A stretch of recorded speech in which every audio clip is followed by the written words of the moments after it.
Most brands want to be more sustainable, but they also need to meet price targets and create products that consumers want to buy. At the same time, mills and manufacturers around the world are often sitting on mountains of dead stock, rolls of perfectly good fabric that's destined to be dumped into landfill. My guest today was able to successfully connect the dots between these two scenarios and create a platform that provides brands with a sustainable source of high-quality fashion fabrics while giving manufacturers a way to turn unused stock into profits. I'm Jane Singer, and welcome to A Seat at the Table. Stephanie Benedetto is a sustainability superhero.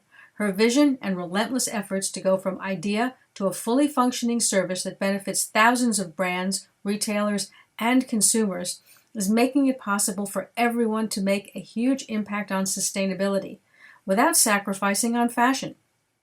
Starting out as a corporate attorney and transitioning into tech startup entrepreneur, Stephanie has purpose-built Queen of Raw, a platform that allows manufacturers to list dead stock and brands to easily purchase it, along with a dashboard that provides critical data such as the amount of water or energy being saved.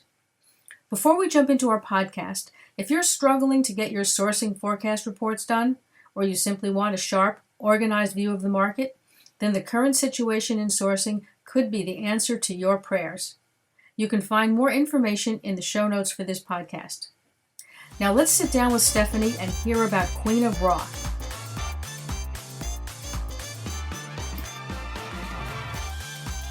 Thank you so much for taking the time and for being on the podcast. Really appreciate it. My pleasure. No, I'm thrilled to do it. With sustainability being such a big issue now and very few people having a solution that's practical, combined with the fact that so many people have overstock, that honestly what you're doing is it's truly a blessing. Thank you. All right. I appreciate it. And you're right. I mean, there is such a massive problem here, but there is a solution. And I do get excited by that, because if we can find, right, these business models and solutions that make sense for people, planet, and profit, it's a win-win-win, as we mentioned. How do you say no to that? Right? Exactly.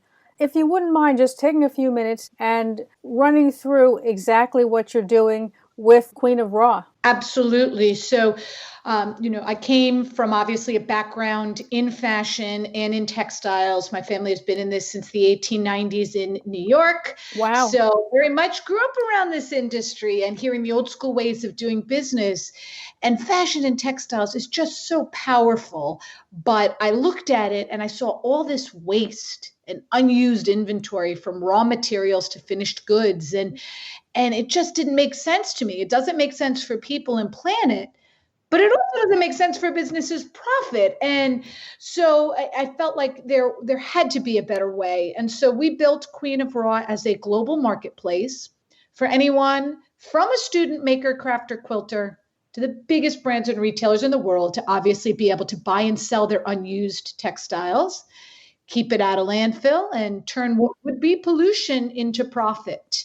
And as we've been growing the marketplace around the world, very excited to also now be able to support our customers with some exciting tools to help them do better and intelligently minimize waste going forward. Yeah, I think that's really great. And the fact that it's a practical solution is important, because so many things have a really noble goal, but on the other hand, it's not achievable. Whereas what you're doing is, yes, it has a sustainability element to it, but the fact that you're really helping people who've got a lot of dead stock, especially now, like there's people who, that's a lifesaver to be able to move that. You're right. I mean, during COVID, despite obviously what's going on in the world and hoping first and foremost that everyone is healthy and safe, it has been an opportunity for us in our business, because all of this unused inventory made enterprise customers feel the pain even more firsthand than they'd ever felt before, right? And you're right, those closed stores, canceled orders, missed seasons and collections, this unused inventory is piling up. Yeah. And now for some of our customers, it represents like up to 15% of their bottom line in 1 year. And I think about it, and I always say at that volume, waste isn't just environmentally irresponsible, it's a CFO issue. Yeah. And you're right, there have to be practical solutions like ours that can do something about that today. And I always, when we look at that S word, sustainability, and those kinds of initiatives, it means so many things to so many people. But at the end of the day, to us, to me, it has to be a solution that makes economic sense in order to get the stakeholder buy-in from the enterprise corporations. Otherwise, they're just doing good for good's sake. And that's nice and it's important, but you're not going to get the customer adoption and scalability you need to have global change if it doesn't also make economic sense. So true. And I really appreciate your saying that, because so few people actually look at the fact that it has to be economically sustainable as well, not just environmentally sustainable. Otherwise, no one's going to be able to stick with it. Right. I mean, how do you ask the biggest brands and retailers in the world to adopt a solution just for good's sake? How do they have stakeholders to answer to too? The public, investors, right? Strategic partners. And if it doesn't improve or help in some way their bottom and top line, how do you expect them to adopt this solution? What is the benefit they're getting? And so that's been very important to us early on. Although people and planet are at the core of what we do, we lead with the profitability and the economics, and that's been immensely valuable and helpful to get buy-in and from the big enterprise corporations and stakeholders, because it drives their bottom and top line. And so we went so far as to actually build into our software front and center our ROI calculators, so that when you are a big company and you are buying and selling on Queen of Raw, you can see in that dashboard right up front the dollars that you've saved and made by buying and selling this waste as opposed to new. And then, of course, it also tracks things like the amount of water, the toxins, the energy, and the dollars saved, and maps it to the SDGs. So you have additional storytelling. It's not just the storytelling valuable to your stakeholders, but also to your end customers. And these businesses can then therefore are saving in their bottom lines by selling this waste, but they're also saving and improving their top lines by talking about the good work they're doing with real data. And I'll throw one interesting figure out there. Some of our enterprise customers have seen 3 times the conversion online in their direct-to-consumer business just by talking about the sustainability initiatives they're working in and leveraging dead stock. So that's improving top lines too, and it's very valuable and important. Yeah, that's really good. So when you're taking in inventory, you're purchasing dead stock, or are people posting it and then you get a commission when they sell it? I mean, how does that work? We looked at different business models early on when we were ideating and talking to our customers. And what we learned was that for both the economics of it and sustainability, it just didn't make sense for Queen of Raw to physically ship these goods, which are all over the world, to one centralized place and then ship them again to a customer. That's just inefficient. So we actually map the world's dead stock and identify what it is and where in the world it sits and where it comes from and who it goes to. And then we leverage tools in order to make the match to a buyer ideally located where that inventory currently sits, or close to it, or is manufacturing where that inventory sits. By doing that, we're able to obviously cut down on carbon emissions without shipping it all over, but you can also cut costs because you're not importing and shipping all over. And so that's the goal, is that you never need to use a shipping partner, because you can find what you need when you need it, located where you need it. Yeah, I think that makes a lot of sense. But I'm just wondering, okay, with fabric, it's probably a bit more flexible. How do you manage that with finished garments? So we actually, in our focus and our specialty is on fabrics and the raw materials. Okay. We do and are able to handle and support finished goods. But the interesting thing about, everyone asks, well, why aren't you just doing this for finished goods? Why do we care about the textiles and raw materials? What's interesting is that with finished goods, when I looked at what was going on, there was a lot of waste, but there were a lot of people trying to tackle the finished goods. I mean, you think even of models like ThredUp, Poshmark, Depop, The Real, right? Right. But nobody was looking up the chain at what I thought was the systemic issue and the raw material waste and inefficiencies and breaks in the supply chain. And I thought, if we can address these issues up the chain, we can also have an impact down the chain. We're actually getting to the root of the problem of why all these forecasting issues are occurring, right? And there's lack of understanding of demand and inefficiencies up the chain. And then that will have a powerful solution down the chain. So we focused on the raw materials. The interesting thing about fabrics too is, unlike finished goods, fabrics, these are hundreds of thousands to millions of yards of perfectly good first-rate mint condition fabrics on rolls that are sitting in warehouses collecting dust, are going to be burned or sent to landfill, and they can be sold exactly as is. Unlike a finished garment where maybe we need to, take away labels or zippers or anything proprietary, this fabric can be sold just as is and used perfectly for other finished garments. So it's actually an interesting solution and an interesting opportunity for us that also has significant impact down the chain. Yeah, I can see where that would really be tackling something at the root. And also, I think the fact that you have so many brands that are doing small runs that could potentially use this stock, that don't need a huge run, would be grateful not to have to commit to a huge run. Quite right. And funny enough, some of these big brands, if we're looking at what's going on in fashion and supply chains of the future, now with our software and tools, we are able to unlock huge volume of inventory. And some of them have hundreds of thousands to millions of yards of one SKU. So the volume is out there for big runs. But you're right, we are seeing in a shift in how fashion is designing. Supply chain calendars are getting shorter. Things are more on demand, more local, more sustainable. And you may not necessarily need to have a huge capex expenditure and pay outright for millions of yards unless your customers are demanding it. Right. Yeah, I think it's great. I mean, the flexibility that you provide, and there is a lot of brands, as you know, that don't do custom fabrics anyway. They just look to see what's available in directly with the mills. So to be able to go to your platform is a perfect solution. I mean, that's really, not only are they getting what they want, but they're also helping to solve some of the sustainability problems that we face. Yeah, and they're getting what they want at a steep discount, right? I mean, let's not that forget too, right? Economic incentive for them too, as well as the time and resource efficiency that they capture, not going and searching everywhere to find stuff. It's all centralized and easily digitally accessible. And, obviously with COVID now, a lot of people said they had their old school way of doing things, but COVID has kind of forced the hand and forced adoption of digital technology-based solutions that I think fashion for so long, right, had been tech averse to, and still doing the way my great-grandfather did in the 1890s with good old pen and paper, or maybe if they were a little better, an Excel spreadsheet. But now they see the opportunities that digitization can unlock in their supply chain. But waste and unused inventory is the perfect place to start. If you haven't digitally adopted these kinds of solutions, this is how you start today and then go further up and down the chain tomorrow. And that's really what excites me, is the opportunities, yes, of course, to sell this waste and keep it out of landfill, but ultimately help these businesses tomorrow and going forward drive more efficient digital solutions for their supply chain, so that they don't have this waste ever again. Right. Yeah, I think that's great. I think that you've really identified a huge pocket of waste that can be repurposed at a profit. And it's a win, like you said, for everybody.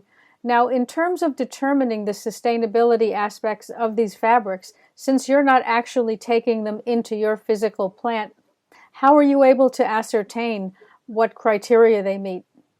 That's a great question. And we are very much a managed marketplace that is curated and stands behind the quality of our goods. And to do that, we do leverage technology and have protocol and procedures in place to vet and manage and make our community stand behind the trustworthiness and the quality and the values that we ascribe to. Not just anyone or everyone can be a seller. There is an application process. Our team does vet and review everything to make sure it meets our internal criteria.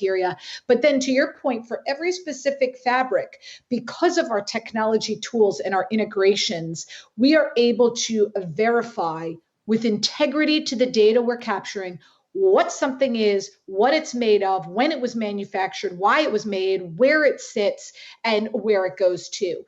And by building out that story and that record about the product, now we know with integrity and a certain level of certainty that is high what that product is and what it's made of.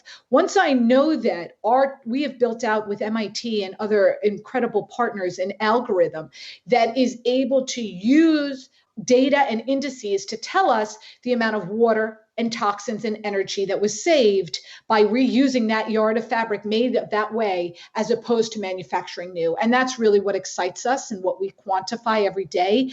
We can report that to our community, and we look at that as a company.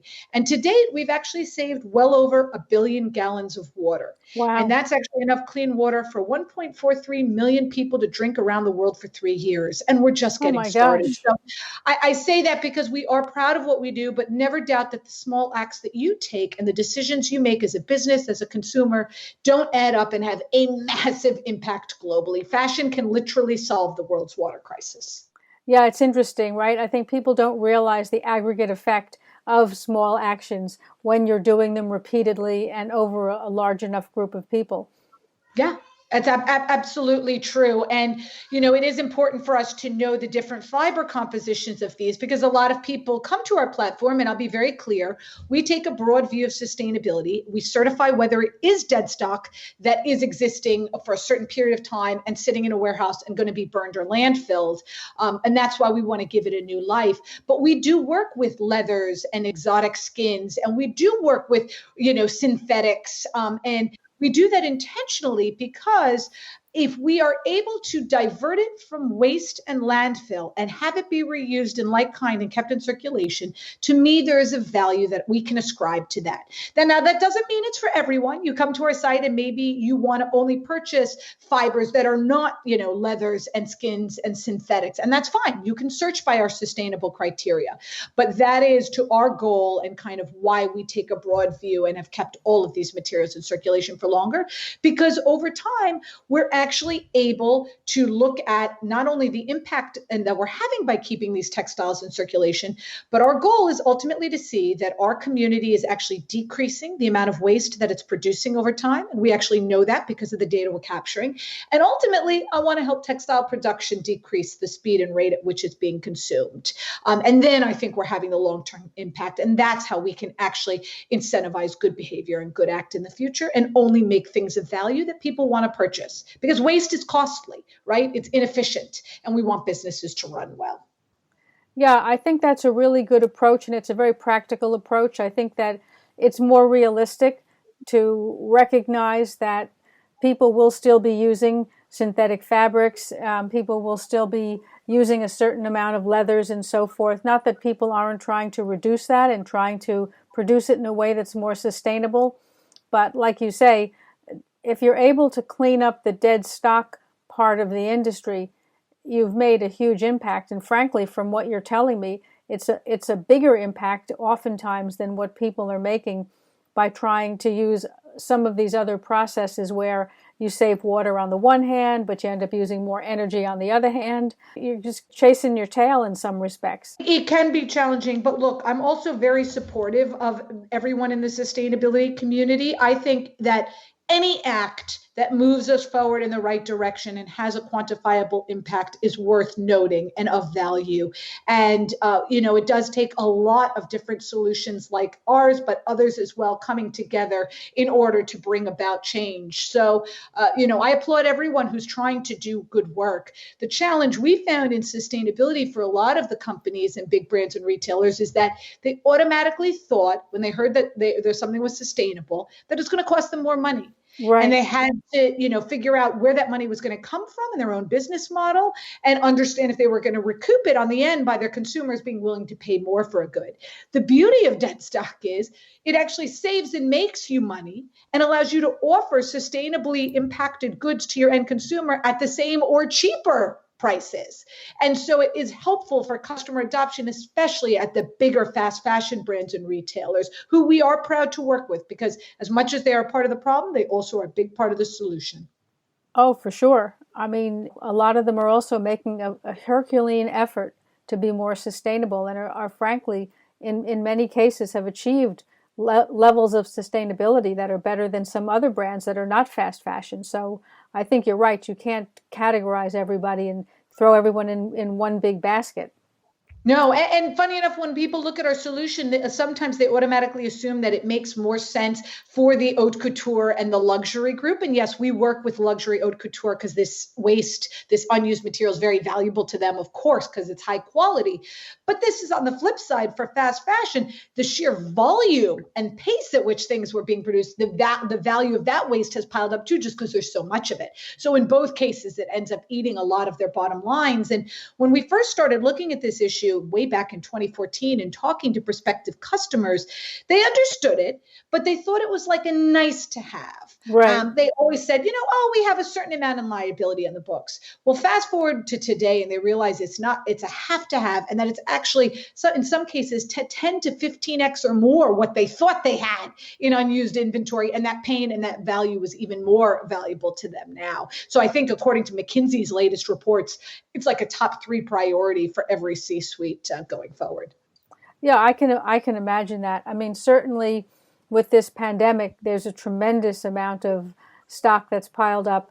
But even without a pandemic, you end up with stock that you didn't use. You end up with inventory. Even in good times, even in a well-managed business, you can end up with a lot of dead stock lying around in warehouses. What's interesting too, I mean, that word dead stock, it's powerful. It's been one of our leading words of how people find us, but we do need a better word because it is very much alive and vibrant. And, people originally, when I started this, were thinking this is scraps off a cutting room floor. And we do sell scraps by the pound, but most of our stuff is actually, like I said, hundreds of thousands to millions of yards of first rate mint condition fabric sealed on rolls that is going to be burned or landfilled. And so, very much alive and vibrant and can be put back into the chain of supply and demand and used just like it as it is. And so I do think we need some better words than that stuff, although it does have a fun, sexy ring to it, much like Queen of Raw, so it works. Right. But, is there another word as this stuff gets kept in circulation longer? Now, if someone wants to buy from your platform, are there minimums, or do they have to buy, like if there's a roll in inventory, do they have to buy the whole roll? Are they able to order part of a roll? That's the beauty of this. Now that we've got this data of what sits where, I know how much is there and where in the world it sits. Every seller can set their minimums, and we work with them and give them guidance on the ideal minimums and price points based on what people are willing to pay and looking for in the secondary markets, because we're tracking this data all now. We've got intelligence behind it. And so for anyone in our platform, the way queenofraw.com works, you can come and search for as low as a 1 yard minimum. The majority of our stuff have under 3 yard minimums on queenofraw.com. And then of course for our enterprise corporations, we have kind of a private version of our site and a model that works for them. But it allows and opens up access to these materials that nobody ever had access to before, and at lower price points and lower minimums. And so I think that really in some ways it's democratizing and giving access to resources in the digital space that people never had before. And that's the magic of what we've built. We spent a lot of time on kind of what is our secret sauce and what we do really well, and getting all of this stuff from the warehouse to the web to buyers' hands is what we do really well. Well, that's an awesome task. I mean, especially when you're thinking about having stock all over the world. It's not an easy feat to be able to set that up, coordinate it, and track it. No, but we want it to be able, but leveraging technology, the beauty of it is we can automate a lot of this, and we can use intelligence behind it and this was all dark data before, right? The old school, you would sell this stuff, you would burn it or landfill it, or maybe at best it went to a job or a middleman for pennies, not even pennies on the dollar, but literally pennies, and you never knew what happened to it or where it went, right? But now that you have this data and you know how much that can inform a business's decisions going forward, both in demand forecasting and what you do in the future, in the value of these goods and what people want, in knowing where things go and how that affects your business. I mean, this is powerful information that nobody ever had before. Wow, that's incredible. Is it just fabric, or do you include yarns or trims? So we've started working more. Our bread and butter is definitely fabrics, but we have been getting the requests for yarns, for trims, for finished goods, and our technology works for it. Anything that is textile based can run through our engine and our system, and it works. So we are growing in other categories. We're not just fashion either, although that's been where we've gotten a lot of our fame and notoriety for. But other industries use fashion-based textiles, automotive, aviation, computer electronics, interior design. They Right. all touch fabrics everywhere in the everywhere in the world, every single day, and they can benefit from using these resources too. Wow.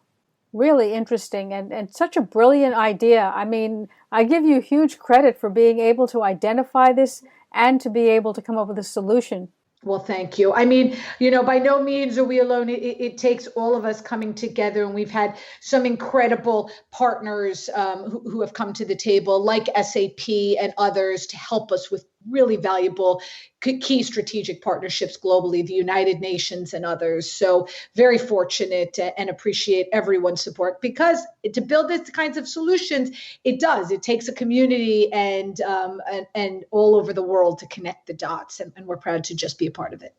To be able to get in front of all those people and get them on board, that alone is quite an achievement. Well, thank you. I mean, when we looked at this solution, we know that adoption in these kinds of activities, when it comes to circular economy and sustainability, it takes enterprise corporations. It takes, startups that are for profit with strong social missions like ours. It takes the non-for-profits, and it takes government. So we actually, one example of where we've aligned all of those, we are part of the New York Circular City Initiative. And that's where we've just delivered a report with H&M, Unilever, Cisco, the NYC EDC, and a number of other partners, showing how much money can be made and how many jobs can be created by New York City going circular in the coming years, and what the changes in the laws would look like, but also what solutions like ours can help businesses offset that coming legal liability. And our goal really is to use this as a prime example. If New York City can do it, why can't we all? And what it would look like in the coming years for that ecosystem. And so excited to see those kind of multi-stakeholder consortiums and groups grow everywhere in the world as we take this all over. What were you doing before you started Queen of Raw? Yeah, so I did come from a family background in this. So I did grow up in this industry. That being said, I didn't do the family route. I went to Wall Street as a corporate attorney, but over time, I ended up specializing in fashion, technology, and sustainability. So I guess at the end of the day, we get back to our roots, right? And Right. who we are and what drives us. And when the market crashed in '08 and '09, kind of very similar to what's going on in the world today, right? It was this period of waste and darkness and greed and excess all over the world. And I looked at what's going on, and I kind of took that as my opportunity, if not now, when, to go out and build a business and start to change the world.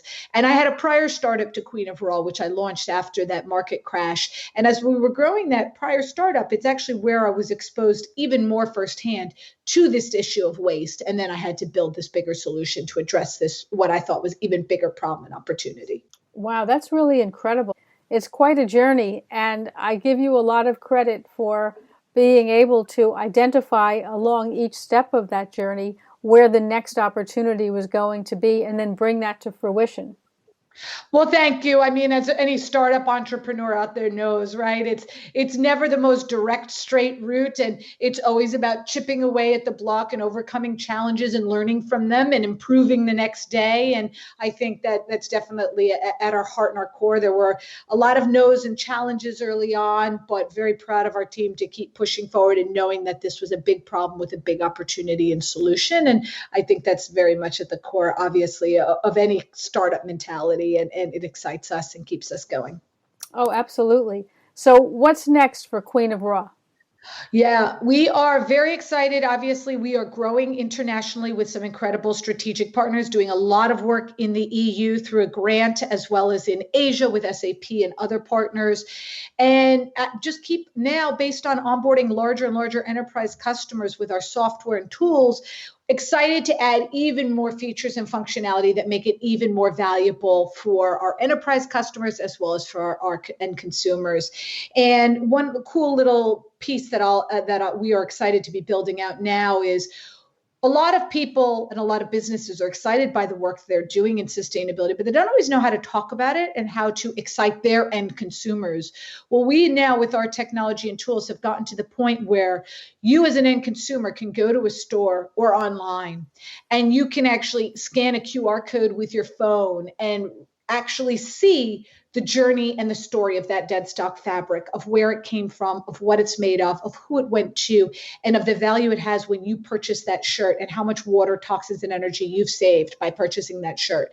And I'm very excited by that because I think that makes it tangible and real for the end consumers. The millennials and Gen Zs are acting with their dollars. They want to buy with intent and purpose. We need that now more than ever. And this allows them to know it at their fingertips and with the click of a button. And that's what we're really excited to grow. So you're providing that with every roll that you sell? Yes. You can actually track it up the chain to connect it to our software and our journey and our story, but it's now accessible to the end customer. Right, because they can just put that QR code on a hang tag or on labeling or anything, that goes along with the product. Exactly. When you and put it at point of purchase, even as you make an informed decision online, you can scan it with your phone on the website, the e-commerce site, and learn and read about that product and that journey and feel good about the decisions you're making and know, because a lot of times it's not the end consumer's fault, but they don't have that information up front. They don't know how to make the judgment call or the decision. This allows them to know about that and then decide what ascribes to their personal values, and they can act with intention. Yeah, I think that's great. And I think you're right. It's very difficult for the end consumer to easily get all this information. I mean, there's a limit to the amount of time that they can spend researching before they buy a shirt. The fact that it's all there, yeah. Yeah, there's so many different certifications. They all are great. But, what does it actually mean? And what does this mean to me on the personal level? And I think that's where we have opportunities to do even better in the storytelling in the sustainability movement. Oh, I think it's really great. Stephanie, really, you're my hero. You are so sweet. And I thank you for helping us obviously grow globally, amplify our voice and our vision. Any way we can support you and your community, we're here to do that. And feel free to reach out anytime. Together, we do believe we will change the world. Yeah, well, I think you definitely will. I think this is an ideal solution. It solves problems throughout the entire supply chain because you're solving sustainability, but you're also helping companies stay in business, and that's sustaining them in a different way, but an important way too. Quite right. Well put. Thank you so much. Stephanie, thanks for your time. I wish you all the best.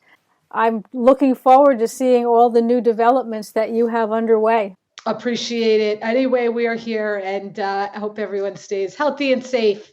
Thank you. You too. If you enjoyed this episode, why not subscribe to our podcast so you'll never miss another episode? And if you're struggling to get your sourcing forecast report done, the current situation in sourcing is the answer to your prayers. It provides a sharp and concise snapshot of the situation in major sourcing nations along with key data in an easy-to-read format, of course. You can find details in the show notes for this podcast. Thank you, and see you in the next podcast.